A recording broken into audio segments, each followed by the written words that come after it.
ముఖ్యంగా ఈ మంత్రులకు ఎమ్మెల్యేలకు సంబంధించినటువంటి ఖచ్చితంగా వారిని డిస్మిస్ చేయాల్సిందే అనేటువంటి ప్రతిపాదన వినబడుతుంది. దానిలో ముఖ్యంగా ఖైరతాబాద్ ఎమ్మెల్యే దానం నాగేందర్ విషయంలో ఈ ప్రతిపాదన ఎక్కువ వినబడతా ఉంది. ఒకవేళ అట్లాంటి పరిస్థితి వస్తే అక్కడ కాంగ్రెస్ పార్టీ అభ్యర్థిగా రోహిన్ రెడ్డి ఉంటాడు అనేటువంటి ఆ పొలిటికల్ అనాలిసిస్ కూడా జరుగుతూ ఉన్నాయి. అట్లాంటి ఆలోచన ఏమైనా చేస్తూ ఉన్నారా మీరు? అట్లాంటి ఆలోచనలు ఏమీ లేవండి. గత ప్రభుత్వంలో మీరు చూసిండ్రు, వాళ్ళ ఎమ్మెల్యేలు అందరూ కూడా వాళ్ళ అభివృద్ధి కోసం వాళ్ళు అక్కడ బానిస బతకలేకుండా కాంగ్రెస్లోకి వస్తున్నారు. దానం నాగేందర్ గారు మొట్టమొదటి శాసనసభ్యులు. కేసీఆర్ నిరంకుశ పాలనకు వ్యతిరేకంగా ఆయన చేసే దరిద్ర మాటలు, గవర్నమెంట్ గులగొడదాము, కాంగ్రెస్ గవర్నమెంట్ని కూలగొడదాము, మనం బీజేపీతో కలుద్దామని చెప్పేసి మాట్లాడితే అది సహించలేక నాగేందర్ గారు కాంగ్రెస్ పార్టీలోకి వచ్చిండ్రు. ఎందుకంటే ప్రజలు కాంగ్రెస్ పార్టీకి అవకాశం ఇచ్చింది కాబట్టి ఎన్నుకున్న ప్రభుత్వాన్ని మనం తోడుగా నిలబడాలని చేసే ఉద్దేశంతో నాగేందర్ గారు వచ్చిండ్రు. కోర్టులు కూడా అన్నీ కూడా ఆలోచిస్తే నాగేందర్ గారు ఇక్కడనే శాసనసభ్యుల కింద ఉంటారు. 5 సంవత్సరాల టర్మ్ 100% ఆయన చేయాలనే మా కోరిక. ఆయననే ఇక్కడ శాసనసభ్యులు. నాకు అట్లాంటి ఆలోచనలు కానీ ఉద్దేశాలు కానీ ఏమీ లేవు. నేను పార్టీకి ఒక సైనికుని కింద పనిచేస్తాను. పార్టీ మా ప్రభుత్వం ఉన్నది. మా ప్రభుత్వ సంక్షేమ పథకాలు ఏవైతే ముఖ్యమంత్రి గారు ఇస్తున్నారో అవన్నీ కూడా మేము ప్రజల దగ్గర తీసుకొని పోతాము. ప్రజలకు అంత అవగాహన చేస్తాము.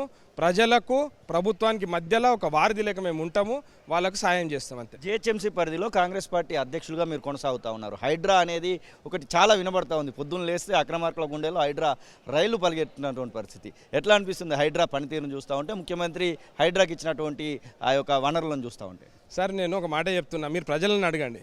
ప్రజలు ఎంత ఆనందంగా ఉన్నారంటే రాబోయే తరాలకు మనం చెరువులని, కుంటలని, వాగులని చూపించే రోజు మనకు రేవంత్ రెడ్డి గారు చూపిపోతున్నారు. ఎందుకంటే గత 70 సంవత్సరాల నుంచి మనకున్న చెరువులు, కుంటలు, వాగులు అన్నీ కూడా ఈరోజు కొంతమంది వాళ్ళ స్వార్థం కోసము అక్కడ ఫామ్ హౌస్లు లేకపోతే ఇల్లులు కట్టుకుని ఉంటే, ఈరోజు ముఖ్యమంత్రి గారు వచ్చి గ్రౌండ్ వాటర్ లెవెల్ పెరగాలి, రాబోయే తరాలకు చెరువులు, కుంటలు, వాగులు చూపించాలి, మంచినీరు అందించాలనే ఉద్దేశంతో ముఖ్యమంత్రి గారు ఏదైతే ఈ హైడ్రాని నిర్మించినరో దీనికి రాష్ట్రంలో ఉన్న ప్రజలందరూ కూడా హర్షిస్తున్నారు. ఎమ్మెల్యేలు అయితే వాలంటరీగా ఎమ్మెల్యేల మీద ఒత్తిడి వస్తుందంట. మా దగ్గర ఈ చెరువు, మా దగ్గర ఈ కుంట ఇవన్నీ కబ్జా పెట్టిర్రు కాబట్టి మీరు అందరు కూడా వచ్చేసి హైడ్రా తోటి ఇవన్నీ కులగొట్టండి అని అంటే, ఇప్పుడు హైడ్రా హైదరాబాద్కే కాదు తెలంగాణ రాష్ట్రం మొత్తం వ్యాపించేటట్టున్నది. ప్రతి జిల్లా హెడ్ క్వార్టర్లో కూడా ఒకటి ఈ సంస్థను ఏర్పాటు చేయాలని చెప్పేసి ఎమ్మెల్యేల దగ్గర నుంచి ముఖ్యమంత్రి గారికి ఒత్తిడి వస్తున్నది. డెఫినెట్గా నేను కూడా ముఖ్యమంత్రి గారికి నేను విజ్ఞప్తి చేస్తున్నా, రాష్ట్రంలో ప్రతి జిల్లాకు ఒక హైడ్రా లాంటిది ఒకటి పెట్టాలని చెప్పి నేను ముఖ్యమంత్రి గారికి సవినయంగా విజ్ఞప్తి చేస్తున్నా. ఓవైసీ ఒక మాట చెప్తా ఉన్నాడు, నన్ను చంపి నా కాలేజీని కూల్చాను అనేటువంటి మాట వినబడతా ఉంది. నిజంగానే ఓవైసీ దగ్గరికి హైడ్రా వెళ్తుంది అనేటువంటి ఇండికేషన్స్ ఏమైనా ఉన్నాయా? సకలం చెరువుకు సంబంధించినటువంటి విషయంలో అక్కడ మెడికల్ కాలేజ్ కట్టడం జరిగింది ఇప్పటికే. సార్ నేను ఒక విషయం చెప్తున్నా, ముఖ్యమంత్రి గారు చాలా క్లియర్గా చెప్పినారు, రాజకీయాలకు అతీతంగా, వ్యక్తులకు అతీతంగా ఈ హైడ్రా పనిచేస్తున్నది. ఈ చెరువులు, కుంటల మీద ఎవ్వరు వాళ్ళు కన్స్ట్రక్షన్ చేసినా కానీ కూడా ఆ మ్యాప్ల ప్రకారము, మున్సిపల్, ఇరిగేషన్, వాటర్ వర్క్స్ మ్యాప్ల ప్రకారము అవన్నీ కూడా డెమాలిషన్ చేయడం జరుగుతున్నది. ఎవరు అయినా కట్టడాలు చెరువులలో, ఎఫ్టీఎల్ బఫర్ జోన్లలో ఉంటే వాళ్ళు దయచేసి ముందుకొచ్చి వాళ్ళు సోషల్ రెస్పాన్సిబిలిటీ కింద వాళ్ళే డెమాలిషన్ చేసుకుంటే వాళ్ళకు కూడా పెద్ద పేరు వస్తుంది. వాళ్ళు సమాజంలో ఒక పెద్ద మనిషి కింద మిగిలిపోతారని చెప్పేసి నేను అందరు కూడా సూచన ఇస్తున్నా.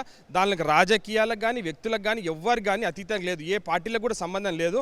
హైడ్రా అనేది చెరువులు, కుంటల మీద ఎవరు కట్టినా ఎఫ్టీఎల్ బఫర్ జోన్లు ఉంటే అన్నీ కూడా కూల్చేయాలని చెప్పేసి ముఖ్యమంత్రికి ఆదేశాలు ఇచ్చిండ్రు.